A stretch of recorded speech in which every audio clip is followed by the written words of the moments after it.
Hello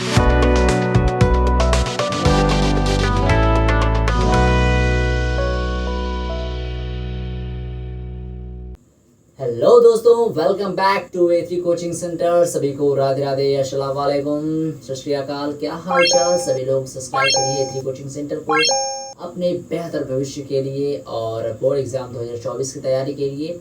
तो कक्षा 10 गणित के बढ़ते सीरीज में हम लोग स्टार्ट कर रहे हैं आज समांतर श्रेणियाँ प्रश्नावली 5.3 के हल को हम लोग कंटिन्यू कर रहे हैं और इस वीडियो में हम लोग स्टार्ट करेंगे क्वेश्चन नंबर 7 के हल के साथ। तो चलिए वीडियो को स्टार्ट करते हैं और देखते हैं क्वेश्चन नंबर 7 के हल को। ठीक है, तो क्वेश्चंस मैं एक बार पढ़ देता हूँ। क्वेश्चन है कि उस एपी के प्रथम 22 पदों का योग ज्ञात कीजिए जिसमें डी बराबर 7 है और 22वां पद 149 है। तो देखिए क्या क्या इस क्वेश्चन में हमको मालूम है, पहले उसको लिख लेते हैं। तो मालूम है हमको, यानी ज्ञात है, क्या क्या ज्ञात है? एपी का जो प्रथम 22वें पद का योग है वो हमें ज्ञात करना है। ठीक है, तो ज्ञात है हमको डी का मान 7 एंड 22वां पद जो है A22 वो कितना है? वो है 149।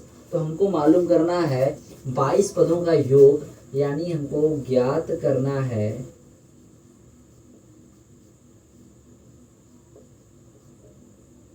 क्या करना है?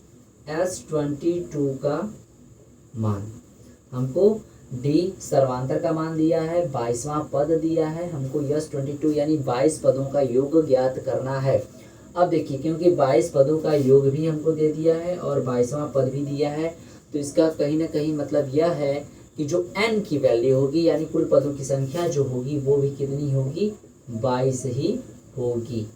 ठीक है, ये भी 22 होगी। क्लियर है इतना?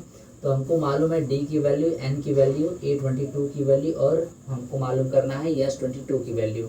अब देखिए, कोई भी क्वेश्चन इस प्रकार समांतर श्रेणी में करने के लिए हमको चाहिए पहला पद यानी ए का मान। तो ए निकालने के लिए सबसे पहले कोशिश करेंगे कि हम लोग ए निकाल पाए। तो हम जानते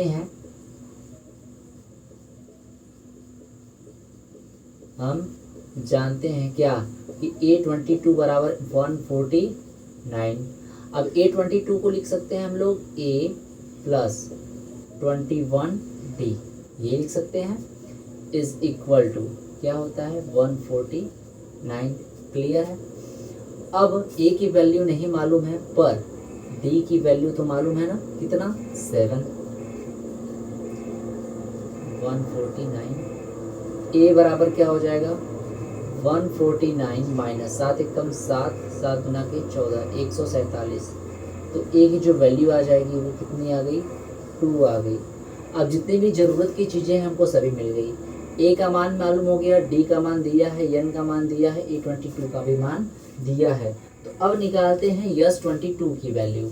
अब S22 की वैल्यू कैसे निकालेंगे? उसके लिए हमारे पास फार्मूला क्या है? S22 is equal to n/2 2a plus n-1 into D. यही वाला फार्मूला है जिससे हम लोग S22 की वैल्यू निकाल सकते हैं। तो चलिए स्टार्ट करते हैं इसको। तो n की जो वैल्यू है वो 22 है बाई 2 गुणे a की वैल्यू भी 2 ही है प्लस n की वैल्यू कितनी है? 22 माइनस 1 और d की जो वैल्यू है वो है 7। ठीक है, अब यहाँ से कर लेते हैं। तो 2 से 22 कटेंगे 11 बार में, ये 11 हो जाएगा।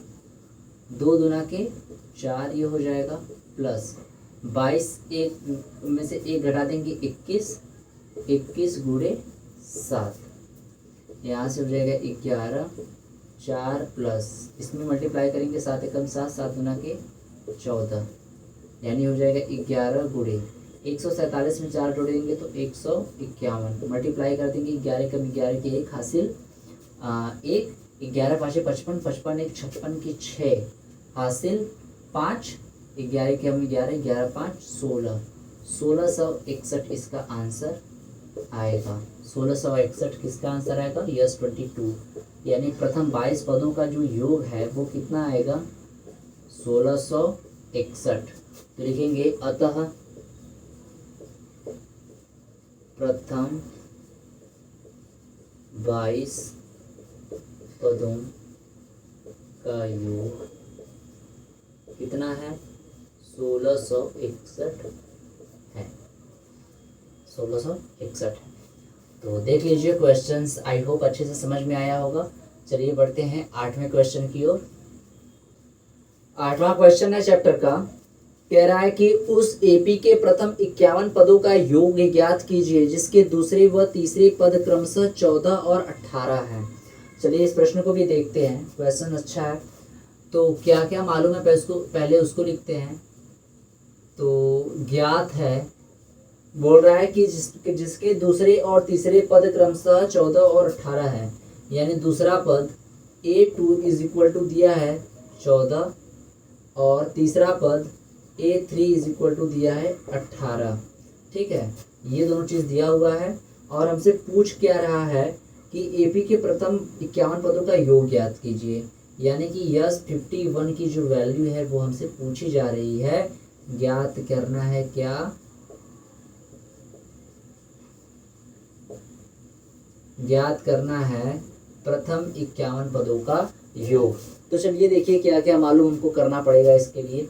अब क्योंकि प्रथम 51 पदों का योग ही ज्ञात करना है तो n की जो वैल्यू हो जाएगी वो हो जाएगी 51। तो n की जो वैल्यू हो गई वो कितनी हो गई? 51 हो गई n की वैल्यू। 51 हो गई n की वैल्यू। अब क्योंकि ये दूसरा पद है और ये तीसरा पद है तो d की वैल्यू निकालने के लिए क्या करते हैं? तीसरे पद में से दूसरे पद को घटा देते हैं। बिल्कुल, यानी हम d की अगर वैल्यू निकालना चाहें तो d इज इक्वल टू लिख सकते हैं क्या? A3 minus A2।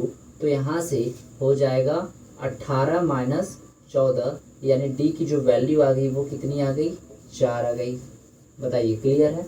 d की वैल्यू क्या आ गई? 4 आ गई। अब हमको a की वैल्यू चाहिए, तो a की वैल्यू निकालने के लिए अब देखिए A2 से, A2 बराबर ये 14 दिया हुआ है। A2 को लिख सकते हैं हम लोग a plus D is equal to 14 लिख सकते हैं। a की वैल्यू नहीं मालूम है, d की वैल्यू 4 मालूम है, इज इक्वल टू 14। तो a बराबर क्या हो जाएगा? 10 आ जाएगा, ये 4 उधर जाके घट जाएगा, यानी हमको a की भी वैल्यू मिल गई। a निकाल लिया, d निकाल लिया, n निकाल लिया। अब हमको निकालना है यस 51 की वैल्यू। ठीक है, तो हम जानते हैं, क्या जानते हैं? हम जानते हैं कि a 51 इज इक्वल टू क्या होता है?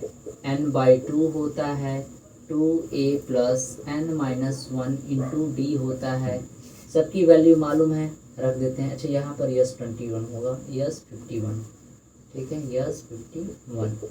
तो n की जो वैल्यू है वो 51 है बाई 2। 2 गुणे a की वैल्यू 10 है, a की value 10 plus n minus 1। n minus 1 क्या है? n की वैल्यू 51, तो ये हो जाएगा 51 माइनस 1। और d की वैल्यू कितना निकाल लिए? 4 निकाल लिए। यहाँ से इसको सॉल्व करते हैं। 51/2, 10 दूना के 20 प्लस 51 में से 1 घटाएंगे तो 50, 50 चौका 200 होगा। यहाँ से फिर 51/2 गुणे 220 हो जाएगा। 2 से 220 काटेंगे 110 बार में, मल्टीप्लाई कर लेंगे। 11 कम 11 के 1 हासिल 1, 11 पाँचे 55, 1 56 और ये 0, यानी इतना आंसर आ जाएगा। कितना? 5610। ये किसका मान आ गया? प्रथम 51वें पद का। ठीक है, किसका मान आ गया? प्रथम 51 पद का जो योग होगा वो कितना होगा? 5610। तो लिखेंगे प्रथम 51 पदों का योग 5610 है। क्लियर? तो ये रहा क्वेश्चन करने का तरीका। तो हमेशा कोशिश करिएगा कि क्वेश्चन में कुछ भी दिया रहा है, हमें निकालना है a का मान, d का मान और n का मान। अगर ये तीनों मान दिया हुआ है तो किसी भी क्वेश्चन को केवल फार्मूले पर रख के किया जा सकता है। बाकी अगर कुछ भी प्रॉब्लम होता है तो आप लोग कमेंट सेक्शन में ज़रूर बताइएगा। ठीक है, चलिए बढ़ते हैं इसी चैप्टर के 9वें प्रश्न की ओर। देखिए, इसी चैप्टर का 9वां क्वेश्चन बोल रहा है कि यदि किसी एपी के प्रथम 7 पदों का योग 49 है। अब देखिए बड़ा ध्यान से इस क्वेश्चन को, क्वेश्चन काफ़ी इंपॉर्टेंट है और काफ़ी अजीब भी है, कॉम्प्लिकेटेड भी कह सकते हैं, लेकिन है बड़े मज़ेदार। चलिए देखते हैं कैसे करते हैं इसको। कह रहा है कि एपी के प्रथम 7 पदों का योग 49 है। प्रथम 7 पदों का योग बात कर रहा है, प्रथम 7 पदों का योग कितना है, 49। प्रथम 7 मतलब S7 का मान कितना है, 49। क्लियर है। आगे क्या बोल रहा है कि और प्रथम 17 पदों का योग 289 है। वाह, यानी कि प्रथम 17 पदों का योग कितना है, 289 है। यानी यह 17 की जो वैल्यू है वो है 289। आगे क्या बोल रहा है, तो इसके प्रथम n पदों का योग ज्ञात कीजिए। इसके प्रथम n पदों का योग ज्ञात करना है, यानी हमको निकालनी है। अब देखिए तो दिया था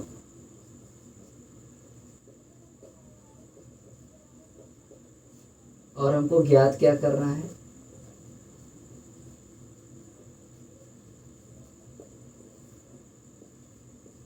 Sn की वैल्यू। किसकी वैल्यू निकालनी है, Sn की वैल्यू निकालनी है। तो अब देखिए इसको अच्छा समीकरण 1 बना लेते हैं और इसको समीकरण नंबर 2 बना लेते हैं। ठीक है। अब इस S7 को क्या लिख सकते हैं हम लोग, S7 को लिख सकते हैं, अच्छा ये करते हैं यहाँ से, S7 इज इक्वल टू दिया है 49, यानी इस 7 को लिख सकते हैं n/2 2a। ठीक है। अब क्योंकि जो S7 है तो इसके लिए n की जो वैल्यू होगी वो 7 होगी, s की जो वैल्यू होगी वो n की जो वैल्यू होगी 7 होगी, यानी यहाँ पर n की जगह हम लोग 7 रख सकते हैं। 2a प्लस n मतलब 7 - 1 into t is equal to 49। Clear.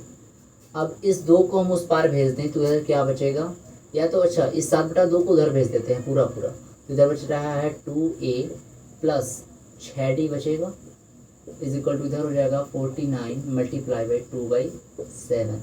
7 से 49 7 बार में कट जाएगा और इधर हो जाएगा 2a plus 6d is equal to 7 दूना के 14। 2 से डिवाइड कर देंगे तो ये हो जाएगा क्या, a plus 3d is equal to इधर हो जाएगा क्या 7। ठीक है, ये हो गया। इसको समीकरण नंबर 3 बना लेते हैं, इसको समीकरण नंबर 3 बना लेते हैं। अच्छा ये समीकरण 1 से है तो इसको लिखते चलिए समीकरण 1 से। अब पुनः समीकरण 2 की मदद लेते हैं, तो लिखेंगे समीकरण 2 से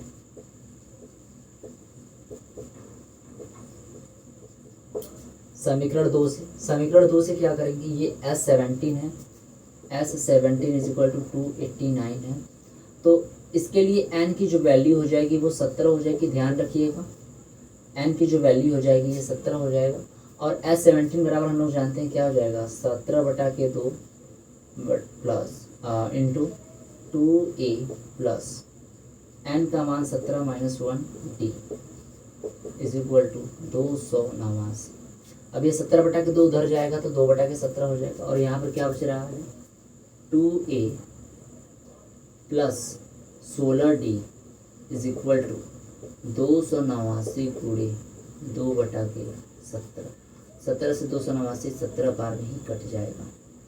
क्लियर है।